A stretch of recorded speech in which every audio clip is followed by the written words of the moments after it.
So fuel is important. And we don't need to wonder the best fuel. We can go to the Garden of Eden because you can't improve on God. And God said in Genesis 1:29, "Behold, I've given you every herb bearing seed which is upon the face of the earth, and every tree in the which of the trees of fruit bearing seed. To you it shall be for meat." Now, when the Bible talks about the meat of animals, it's called flesh.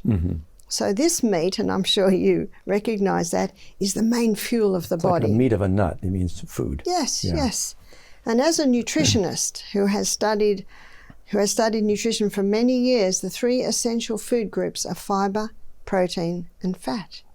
So fiber, all your plant foods are high in fiber, and as we just looked at, that fiber is necessary to feed our microorganisms, and we should have a variety of fiber. The more fiber, the more microorganisms in the gut, and those microorganisms help to process our food. They do the final touches on the process. You see, our gastrointestinal tract is a hollow tube, and anything that goes in there is not part of us till it gets out of the gut and into the blood. And of course the blood's the life of the flesh, then it becomes part of us.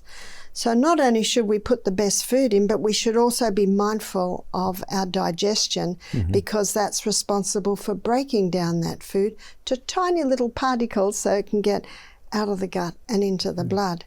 So fiber is an essential. Protein, best protein is your legumes. So lentils, chickpeas, lima beans, nuts and seeds.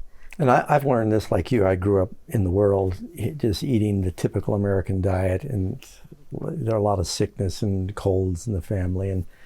And by default, folks know my testimony, I lived in the mountains for about 1.5 years and no refrigerator, so I had to carry fruit and I couldn't have meat and stuff up there. I just started feeling better.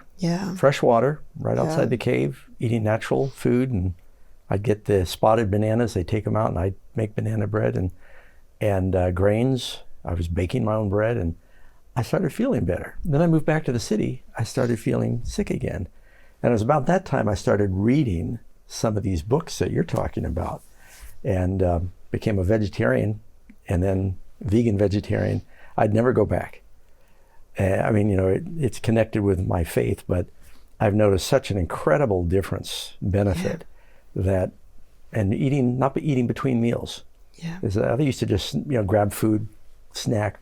I find it's so much better if I have a schedule and eat good things at good times, and I feel great then. It's true. The body loves schedules. It loves routine. And I know as a mother of 6 children, and when Michael and I married 27 years ago, he had 2, so now we've got 8. But when I homeschooled my children in the rainforest, I noticed they were so much happier when we kept a schedule. And I could fit everything in the day because I had no electricity if I kept a schedule. And I found they were so much happier. I didn't want to be feeding them all day long. And so I just fed them a nice sized breakfast, fiber, protein and great fats. And then I didn't have to feed them again for 5 to 6 hours. And then we'd eat. So, and they're hungry when they eat then. Oh, they are. And I say to people, you'll be surprised what children will eat when they're hungry.